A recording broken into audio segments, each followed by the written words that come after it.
Hello guys. नमस्कार। GS and English talks YouTube channel पर आप सभी का हार्दिक अभिनंदन और स्वागत है।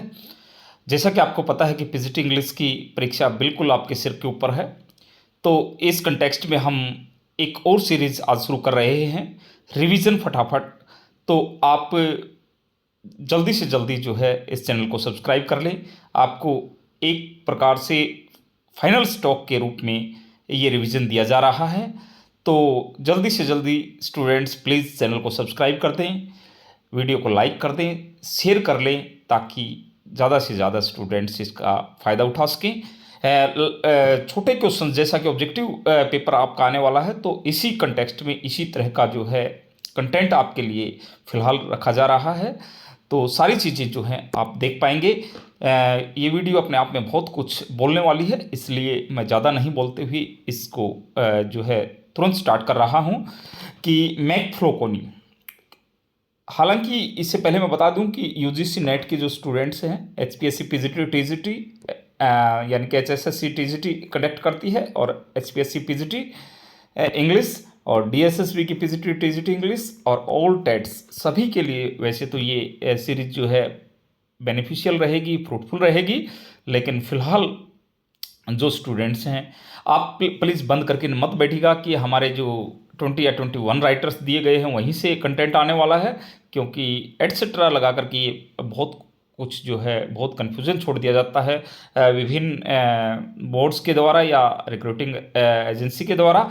तो प्लीज़ आप सिलेबस से बंद कर तो रहिए, उनको मेन धुरी में रखिए, लेकिन जाते जाते लास्ट में जो है इन सभी चीज़ों को देख करके जाइएगा। ये सारे की सारी चीज़ें जो है यहीं पर आपको मिलने वाली हैं। तो सबसे पहले मैकफ्लोकोनी एक अटैक है ड्राइडन के द्वारा शेड्यूल के ऊपर, ये क्वेश्चन। उसके बाद मैं जल्दी जल्दी चलूंगा, सुपरफास्ट रिवीजन आपका ये रहेगा। लिटिल नेल एक कैरेक्टर है, डिकन्स की एक नॉवल है, एक राइटिंग है, ओल्ड क्यूरियोसिटी सोप। तो ये राइटिंग चार्ल्स डिकन्स की है, और कब पब्लिश हुई ये भी दे रखा है। डिकन्स के द्वारा लिखी गई ये कैरेक्टर है लिटिल नील। बारबस एक कैरेक्टर है मार्लो की जू ऑफ माल्टा के अंदर, और नॉन फॉर ग्रीड जाना जाता है, यानी कि लालची टाइप का है, लालच के लिए जाना जाता है।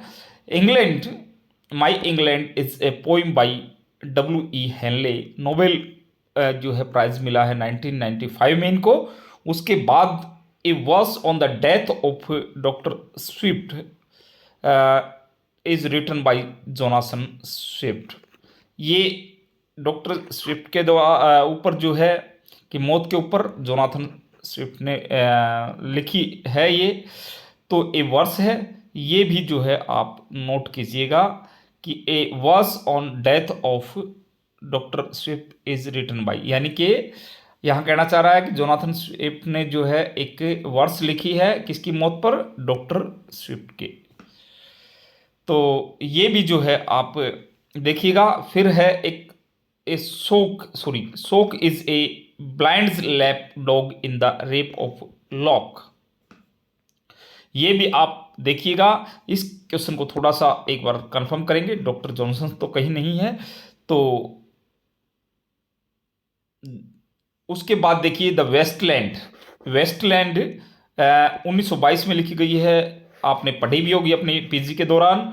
तो वेस्टलैंड टीएस इलियट के द्वारा लिखी गई 433 लाइन की जो है ये एक पोइम है, बहुत लॉन्गेस्ट पोइम है। इसको भी आप देखते जाइएगा। उसके बाद जो है आगे हम बढ़ें तो आप देख पा रहे हैं कि Plato censored poetry because it distorts reality, और प्लेटो ने जो है पोइट्री को इसलिए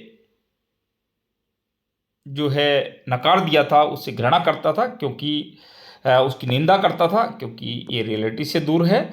और किड्स स्पेनिश ट्रेजिडी जो 1589 में लिखी गई है इज इन्फ्लुएंस्ड बाय सिनिका। और फिर आप देख रहे हैं short view, immorality and profaneness of England stage is written by Collier, आप जे कॉलर बोल सकते हैं। तो ये भी आप देख करके जाइएगा। Byron's the Vision of Judgment is a satire on Southey. Very important question, satire है, साउदी के ऊपर है, किसका है, बायरन का है, कौन सा है, विजन ऑफ जजमेंट है। काफ़ी सारी चीज़ें जो हैं ऐसी हैं जो आप आराम से याद कर सकते हैं, अपने जहन में रख सकते हैं इन चीज़ों को। और फिर Shakespeare's rhyme scheme, very important question, William Shakespeare का आपका सीधा सीधा जो है यहाँ पर सिलेबस में आपको दिया गया है। A B C D E F G G. मैं फिर दोहरा रहा हूँ, A B C D E F G G. तो ये आप जो है राइम स्कीम विलियम शेक्सपियर की हर हाल में देख करके जाएंगे। कर्टेल सोनेट जो है is coined by G M. Hopkins,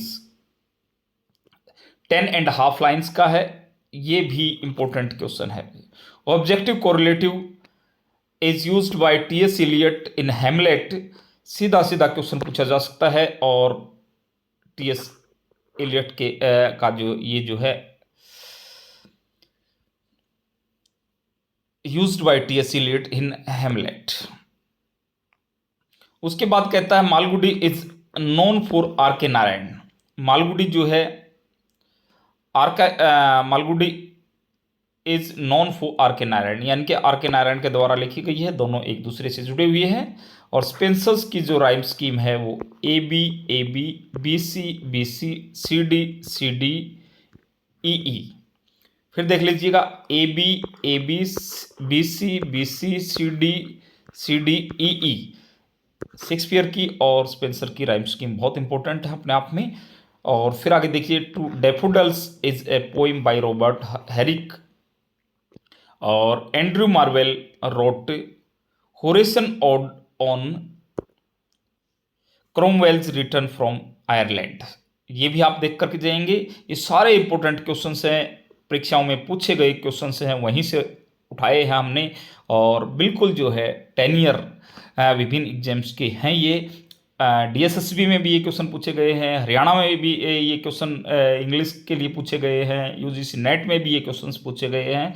बिल्कुल जो है एग्जाम ओरिएंटेड क्वेश्चन है ये सभी। फिर आगे देखिएगा, widower house is written by G.V. Shaw. Patrick White belongs to Australia.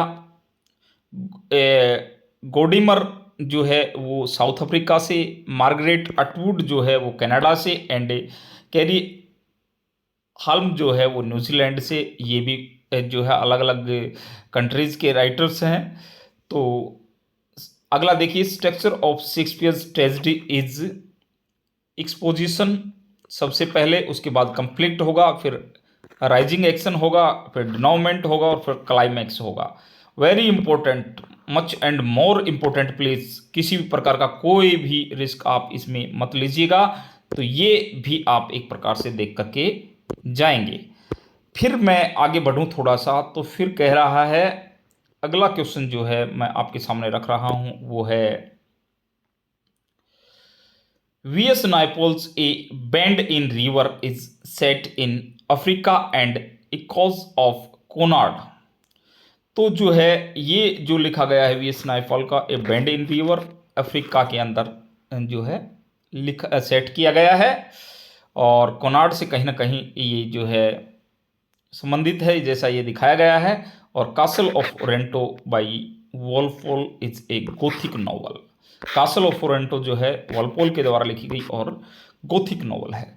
तो ये वन लाइनर जो है क्वेश्चंस लगभग हमने 22 या 23 क्वेश्चंस कर लिए हैं। तो मैं इनको 50 से ऊपर क्वेश्चन मानता हूं, ये 23 कतई मत मानिएगा प्लीज़। इनको लगभग प्रत्येक आप देख पा रहे हैं, आप अंदाज़ा लगा सकते हैं कि दो क्वेश्चन, क्योंकि पहला क्वेश्चन ही मैं उठा लूँ तो मैकफ्लेकन किसके द्वारा लिखी गई, ड्राइडन के द्वारा किसके ऊपर अटैक लिखी गई, सेडवाल के ऊपर क्या है अटैक है।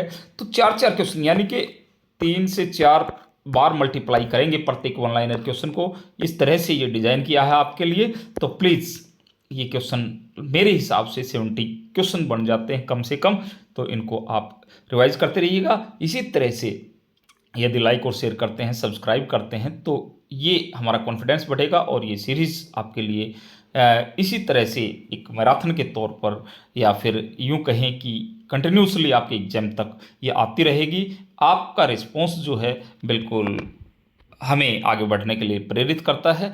तो यदि रिस्पॉन्स मिलता है तो आज आप अंदाज़ा लगा लीजिएगा कि ये सीरीज़ फिर आपकी कंटिन्यूसली एग्जाम तक आती रहेगी और काफ़ी इंपॉर्टेंट क्वेश्चंस। और हमने आपको वन शॉट में पहले तो करवाए ही हैं एक एक इंडियन राइटर्स, वन शॉट में भी जो है आपके 8 राइटर एक साथ इंडो एंग्लियन राइटर करके दे दिए हैं। इसी तरह से आपके इंग्लिश के भी जो है सभी राइटर आ सकते हैं और ग्रामर को लेकर के भी सारी चीज़ें आ सकती हैं, बशर्ते कि आपका सहयोग, आपका स्नेह इस तरह बना रहा तो ये सारी चीज़ें जो हैं आपकी गिरफ्त में होगी। थैंक यू वेरी मच, धन्यवाद। रिवीजन करते रहिएगा।